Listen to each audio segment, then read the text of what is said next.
Welcome back to the Liverpool post-match review show on Armchair Pundits podcast. And yet again, I find myself talking about a Liverpool loss, something that since Slot has arrived has not been a regular occurrence, but for some reason it's becoming so. Our fourth defeat in a row, 3 in a row in the Premier League, and it needs to end really quickly because this is not great. I'm not enjoying this feeling of finishing games and losing 2-1 or 3-2 or whatever it's been. It's just not been good enough over the last 4 games. We're in a cycle where we started the season scoring first and winning every game and winning those games at the last minute, to now conceding first and losing every game. But even before that, conceding first, getting back into the game, pushing to get a win or for a win, and then losing it ultimately. And it's not looking good at all. And there's a lot of things that need to be changed. But before we get into that, don't forget to like, don't forget to subscribe, don't forget to hit that notification button, and don't forget that you can watch our other shows. After this one, I'll be doing one with the rest of the guys. So we'll talk about the game weekend as a whole. But yeah, today is about Liverpool. Now it's all about Liverpool and how we have played today. Some will say we played horrendously. Some people will say we played terribly. It was a terrible performance. I don't think it was a terrible performance. I would call it a performance that was full of missed chances. We were wasteful in front of goal. We scored 1 goal today, and realistically, we should have scored 2 or 3 in terms of chance we've missed. Did we deserve to win the match? Probably not. Probably not. Because, again, football is about taking your chances. So you can't sit there and say we're wasteful, but yet we deserve to win the match. You deserve to score the goals you get unless something happens in terms of a disallowed goal for a wrong offside. We didn't score enough goals today. It's a simple fact. Gakpo was yin and yang. On one hand, you say he pushed, he played hard, he was creating chances or creating shots. He's had 5 shots on goal and he's only scored 1.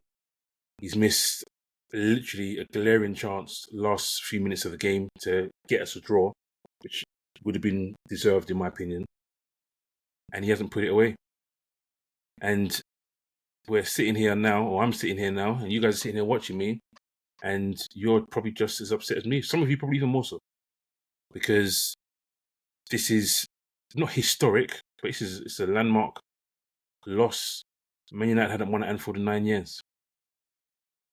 Ruben Amorim hadn't won a game back-to-back since he'd arrived. Hadn't won a back-to-back Premier League game since he arrived. And he's managed to be the first manager to win at Anfield in 9 years. He's managed to finally get that duck off his back, or the monkey off his back, and get back-to-back wins, all at our expense. And he's come to Anfield twice in his reign, and he's walked away with 4 points. And in both games, they were not the better team. But that doesn't matter. It matters about who scores the most goals. And today we didn't score the most goals. Slot has a lot to answer for. Because for me, this game, the lineup he started with today was not the correct lineup. For me, Isak, why are you starting Isak right now? Why are we dropping our most informed player, the one player that's won us games, that scored us important goals in Ekitike, to get Isak? Granted, he's perceived to be the better striker. He's more experienced in the Premier League. He's done it in the Premier League for Newcastle. Why are we dropping someone who was doing a great job for us, scoring goals for us every game, to get our star striker fully fit? Give him the 30 minutes later on. Give him 40 minutes. Not even 40. Give him 30 minutes in the game to build up his fitness. He played his 90 minutes twice with Sweden. But he hasn't looked good for us so far. Yes, he didn't have a preseason, but that's partly his fault. It's partly Newcastle's fault. It's partly Liverpool's fault because we decided to go to the last day of the window and only have that deal done by then. But what that's caused now is a disjointed front line. You've now disturbed the order. Ekatike came in, did well. Winning games. Now, we brought in Isak, and we're not winning games. You shouldn't have started. Another person should have started, Kirkes. I've said it before. I'll say it again. Is he better than Robbo? Possibly. Is he a long-term left back? He's supposed to be, and he should be, and he probably will be. But he's 21 years old, coming from a small club like Bournemouth, where he plays a certain style of football. There was no reason, there was no need to just throw him in from get-go, play him every single Premier League game, and put the pressure on him like that. I could easily have started the season with Robertson, let Kirkes get used to being at a bigger club, being at Liverpool, playing under that kind of pressure where you have to win every single game. He's not been used to that, for club or country, where you have to win every single game. Let his relationship with Van Dijk build naturally, rather than forcing it. And that's what's happened. It's forced it, and he's not playing well. People will say, yeah, but Robbo was terrible last season. But in games like this, you need people that have been there. In derbies against Man United, you need players that have been there. Robbo has been there. Yes, he was at fault for the winning goal in our last game. But as you saw, he was injured. Is that an excuse? No, but it happens. It happens. But for me, games like this, you play experienced players. Casemiro played for Man United because he's experienced. He hasn't got the legs. His touch map or his positional map had him sitting behind Maguire for most of the game. But he had the experience, so he played. Another guy he shouldn't have started, Mac Allister, Mac 10. The bullets are not in that gun. He has not had a single good 5 minutes for Liverpool this season. Not a single 5 minutes. He should have been on the bench. Bring in Jones. Jones was rested throughout the whole international period. He knows what Man United are, Liverpool is about.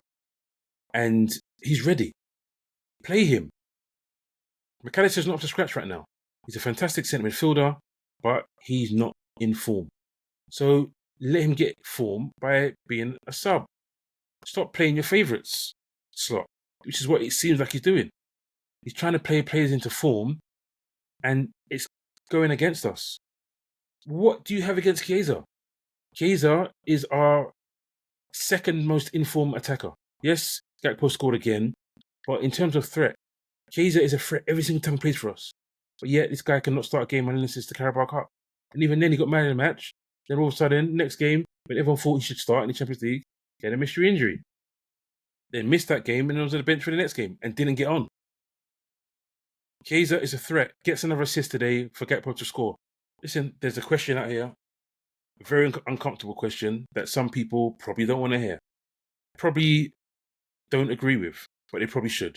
Is it time for Slot to make the tough decision, put Salah on the bench? Salah has not scored from open play since the first game of the season. And that game, he played terribly.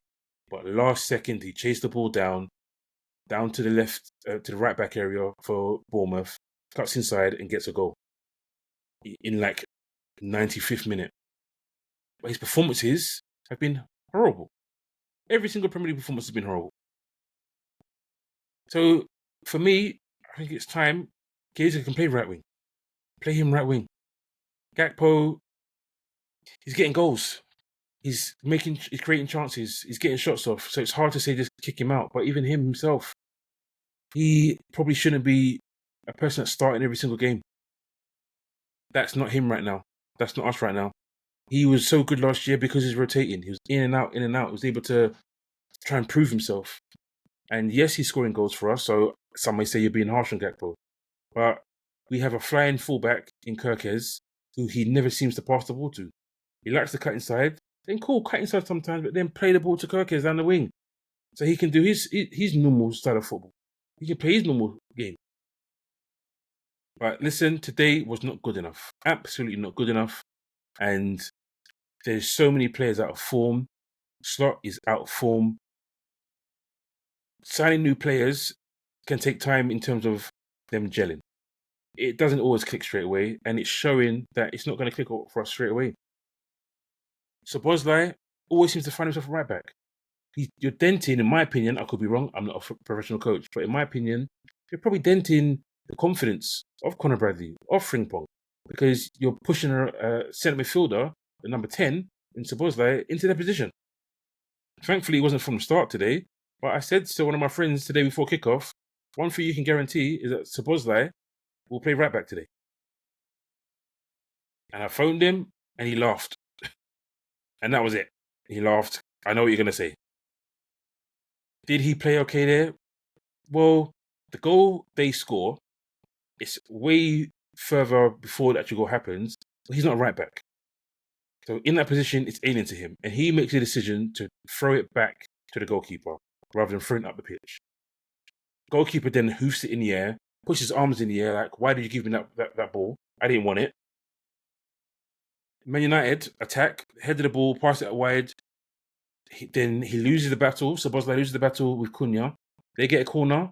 They score eventually from that corner. We lose the game 2-1. That's because we're playing someone in Szoboszlai who has been very good for us, probably been our best player this season. But he's not right back. Don't play him there.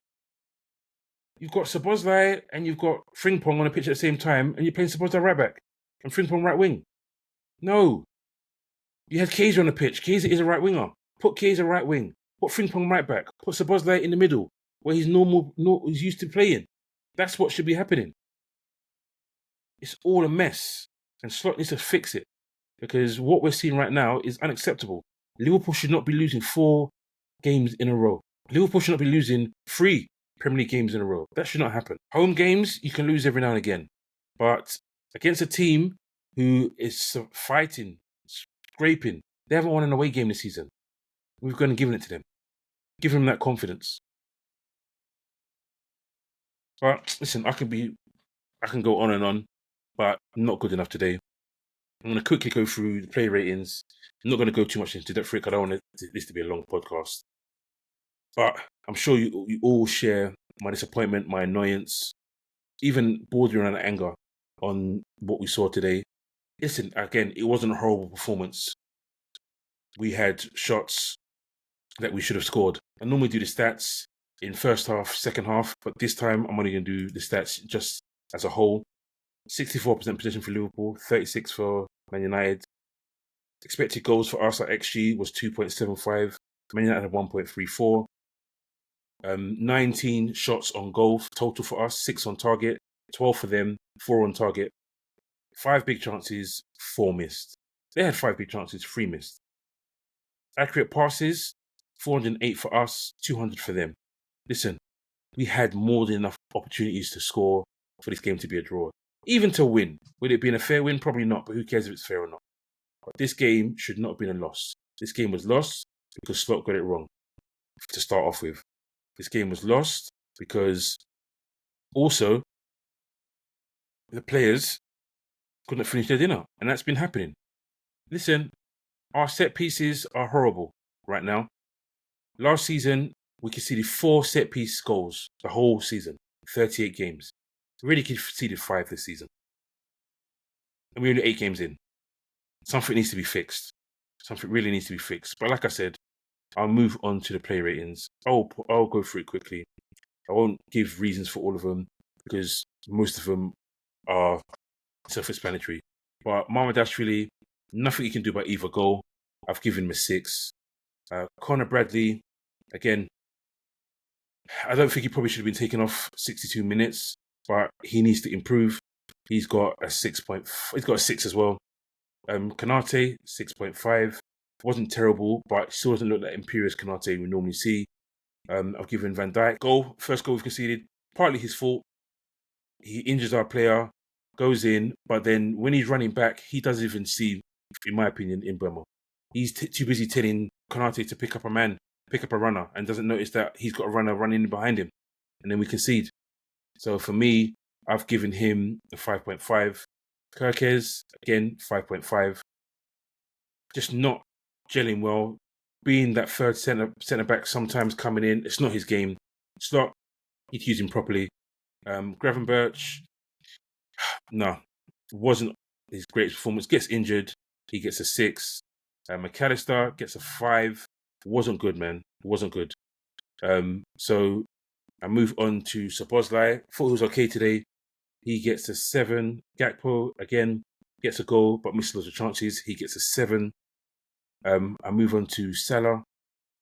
Salah gets a 4, misses loads of chances, isn't on form, should probably get dropped, and 4 is probably being generous. Isak still doesn't look fully fit. I've given him a 5.5, has a good chance one-on-one, should bury it. Fully fit, in form, Isak buries that, and we get a goal, and it's 1-1. Curtis Jones comes on, does okay, 60 minutes, but again, not good enough, 6.5. Florian Wirtz, same, 6.5. He's more of a threat, but we didn't win the game. We lost the game, so I can't give him any more. Ekitike, 6.5 as well. Comes on again, should have started, was more of a threat. He gets a 6.5. Federico Chiesa gets an assist, does well in his little time, probably give him a 7. Frimpong comes on, does okay as well. He gets a 6. And Slot gets a 3. Slot gets a 3. Guys, normally I don't go as quick as this in my player ratings, but as you can see, today was not the one today. I'm not going to give them much more time, but we need to do better. Listen, we've got Brentford away next week. That is a must-win game. We cannot do anything but win against Brentford. Slot, you're not on thin ice for me because you won a league. But for some people, some of my friends, you're already on thin ice because they're not sure you're able to fix this. So, listen, you got your work cut out. You got to make the tough calls, make some big decisions. And one of those might be dropping Salah. But 100% you need to drop Isak. Ekitike has to start. Ekitike needs to start. So, yep, guys, thanks for watching. Don't forget to like, don't forget to subscribe, don't forget to share, and don't forget to hit the notification button. This has been Armchair Pundits, Liverpool post-match review show. Not a happy one, not one I've enjoyed doing, but I do it because I love it. Take it easy, guys. Peace out.